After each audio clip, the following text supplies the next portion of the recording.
I tell you those stories because first, you won't be the first and you won't be the last that encounters tech estimates that are high. Secondly, I tell you that because usually one of the largest sections of spend on the budget is for tech. It's not there for us to put blame and shame on. It's there for us to be able to get our message out into the world. I want you to put a different lens on that big chunk of money. It's so that people can hear and see. And that is so important. How are entrepreneurs like us daring bravely to build a stage, ditch the sweatpants, and step up to the mic? How do we create our own transformative events so we can get our message out into the world in a bigger way that's not only profitable, but it's actually something we can be proud of? That's the question. And the answers are inside this podcast. My name is Sarah Pfeiffer. Welcome to Green Room Central. The panic that ensues when a high tech estimate comes in for an event is next level. So what I'm going to do for you right now is give you two questions to ask yourself when, not if, because it's going to happen, when you get a high tech estimate. And I think this is going to help not only lower the amount that you have to spend, but also lower your anxiety. I am here for that. All right. So I got 3 estimates for a recent event from different production companies to do the exact same thing. I always recommend comparing. And for fun, I shared them with a friend who's in the production business, and they started laughing, which I was a little taken aback because I consider myself fairly savvy when it comes to event tech.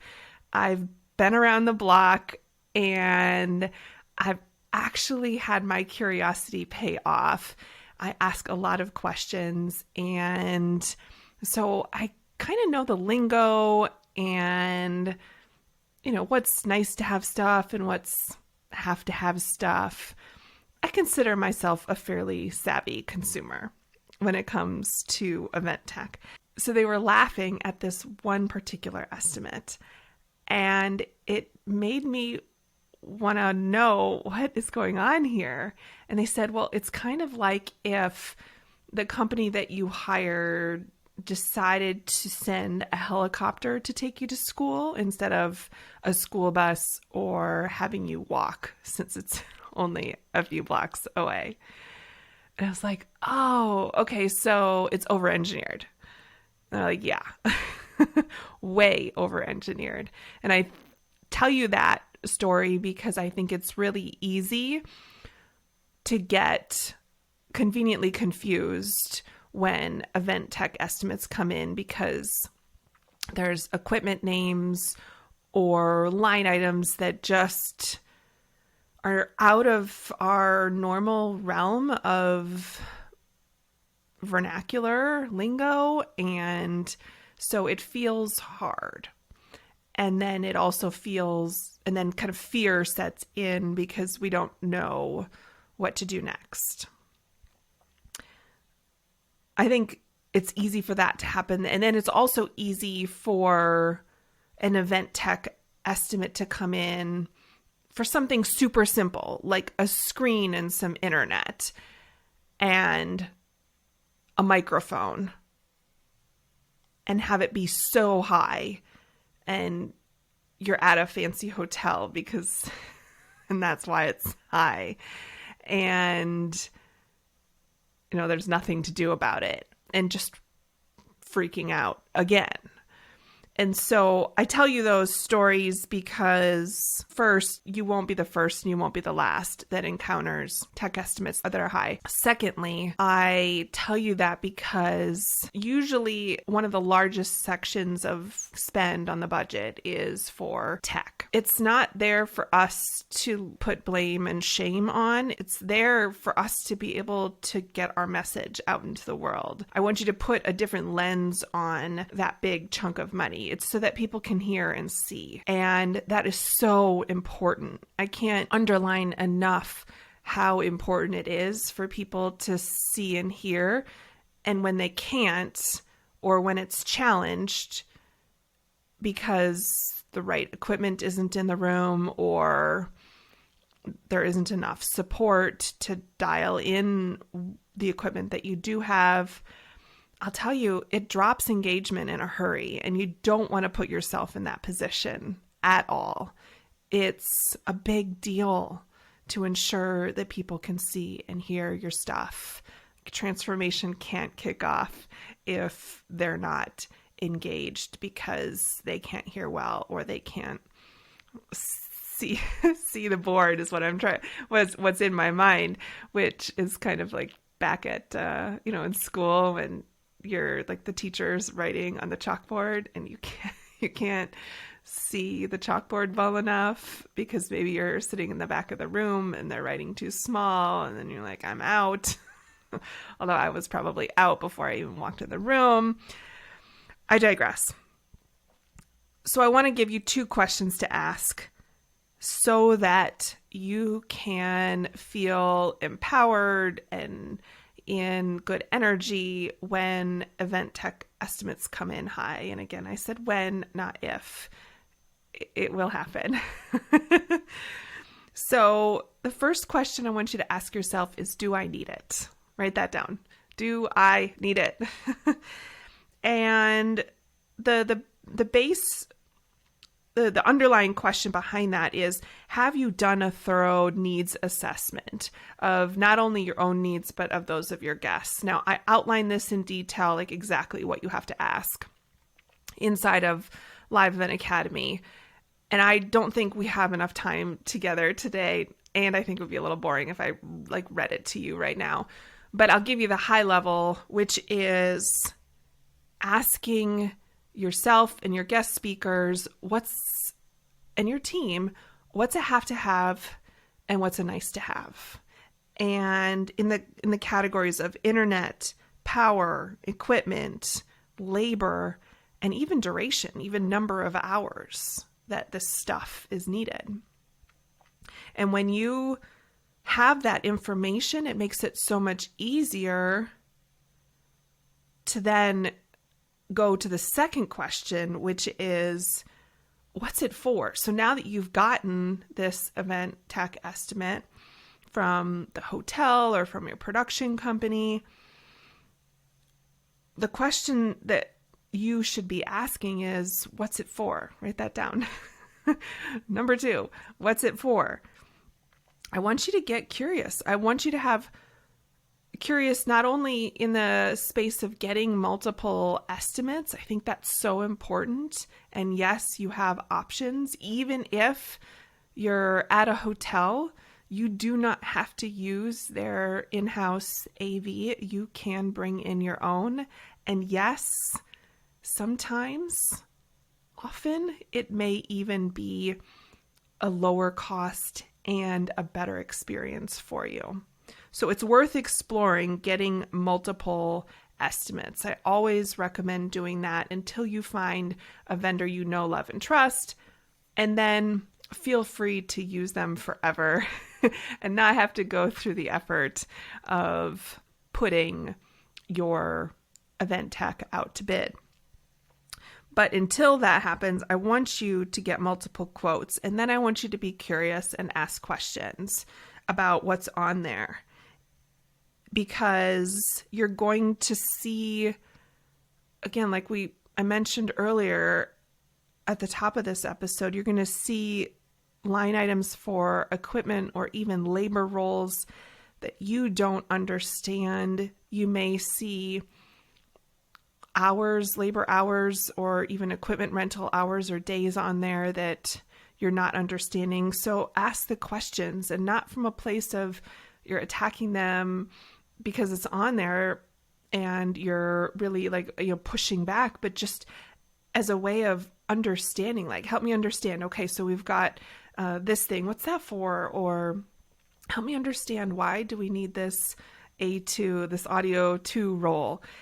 And I got into that line of questioning with a production company once, and it was super helpful for me because It's like, okay, so we have an audio engineer 1, but why do I need an audio engineer 2? And they said, well, okay, audio engineer 1 is going to be sitting in that front of house booth, and they're going to be like turning the dials for like making sure the volume and the right mic is on and off at any given time, and maybe even running the music.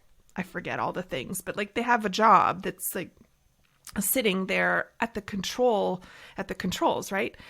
They said A2, the audio engineer 2, is going to be standing backstage because you have like 20 guest speakers parading on and off the stage, and we're not getting 20 mics, we're getting maybe like 5 mics, and we're going to like be rotating them through the guest speakers and all the speakers as they come on and off the stage.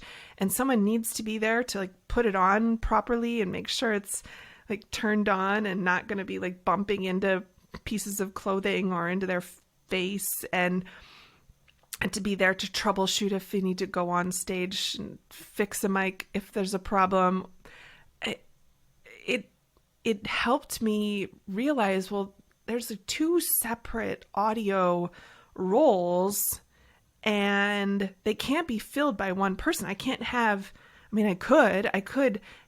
my guest speakers come up to the audio engineer 1 every time that they were about to speak and like have their mic put on, but that would totally take the attention away from what the audio engineer number 1 is supposed to do, which is like paying attention to the soundboard to make sure that the person on stage currently speaking can be heard well, right? And that no problems come up and arise. And if a problem does arise, they're available immediately to resolve it.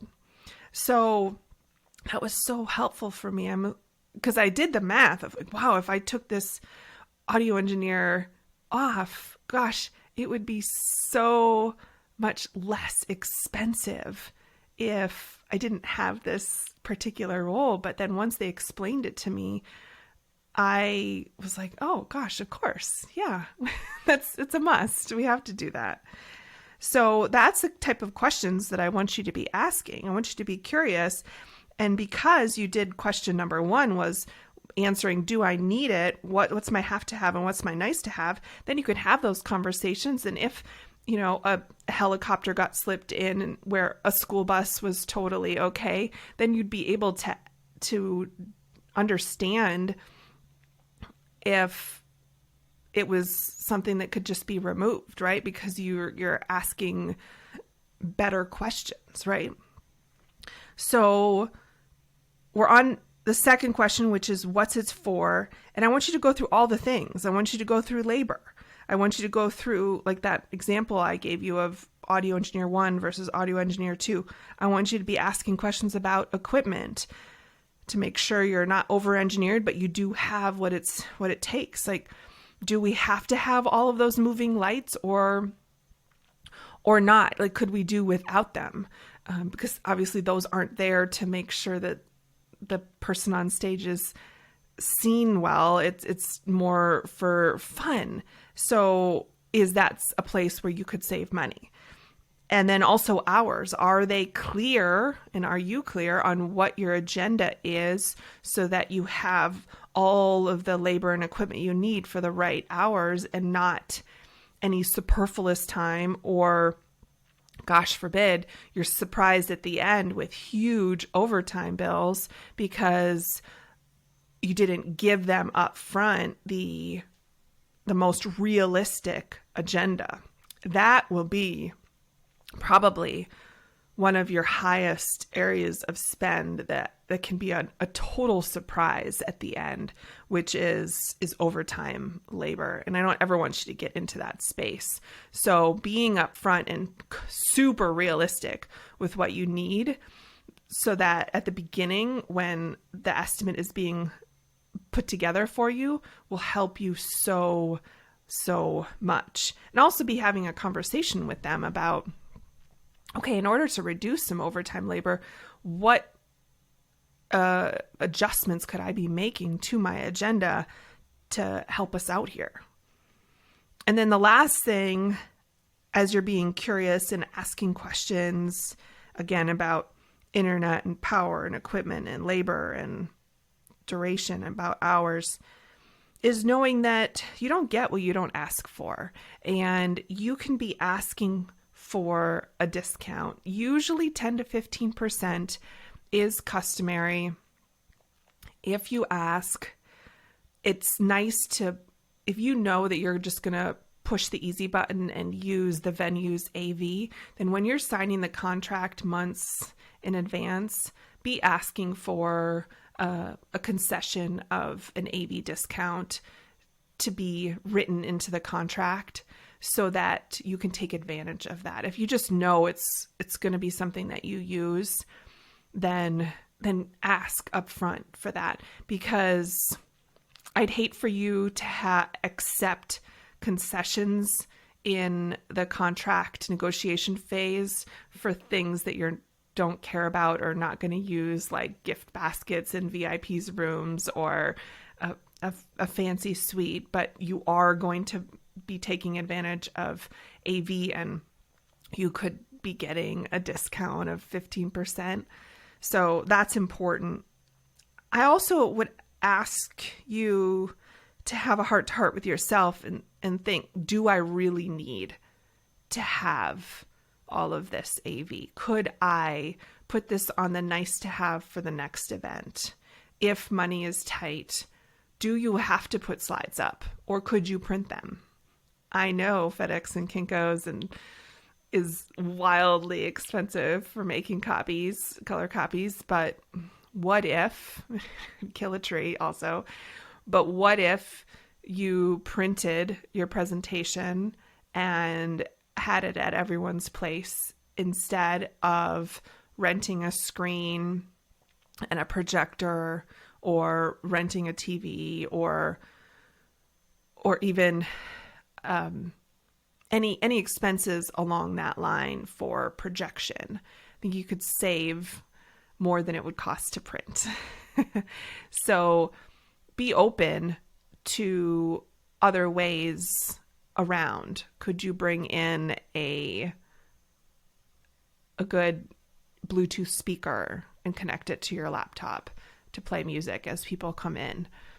Could you get away without any sort of projection? The internet can be wildly expensive, like $1,500 a day for one hard line. Well, hardwired line, but do you need it? Could you do whatever? Could you take whatever demo you were going to do live and make screenshots and do it that way instead? So ask yourself the hard questions of, like, really, what is this for that I'm renting? And do I really have to have it? So I'm hoping that's helpful. I'm hoping that you're feeling like you can be curious. I'm hoping that you're feeling like you can be patient with yourself, because it's not, it might be your first rodeo, and I think patience is going to pay off and allow you to ask those better questions and be curious, and not only be patient with yourself as you learn, but be patient with yourself to say, not this event. Like, okay, we'll add that fancy piece of technology the next event. And the last thing I would leave you with is don't try to be cheap with labor, because the last thing you want to do is dump all this money into all of this fancy equipment that you and your team don't know how to use, and then skimp on the labor because it's pricey, I know, and try to save money there and then not be able to really use what you've paid to rent. So be curious, be patient with yourself as you learn, be patient with yourself that maybe it's not this event that you have moving lights, but maybe it's the next one. And know that you've got this. If you have a question that has bubbled up, as a result of hanging out here today with me, then drop it into my DMs on Instagram. I would love to help you brainstorm. Make it an outstanding rest of the day. Take care. Thank you for listening to the Green Room Central podcast. If you loved this episode, then please take a screenshot on your phone and post it to Instagram, and be sure to tag @Sarah Pfeiffer and let me know why you liked it and what you'd like to hear, or who you'd like to hear from in the future. That'll help me know what to create for you. Also, if scaling events in your business sounds like something you want to tackle this year and you need a coach, let's connect to see if one-on-one coaching is for you. Just go to greenroomcentral.com. You and I can work together one-on-one throughout the course of the year and dive deep into the inner workings of your events and business. You'll receive mentorship, personalized feedback, and customized guidance to define your goals and achieve your next level of success. Just go to greenroomcentral.com right now to apply. I appreciate your commitment to leveling up and learning the mindset and strategy of live events. Keep going. Keep learning. If you want more, head over to greenroomcentral.com for show notes and all the links from today's episode.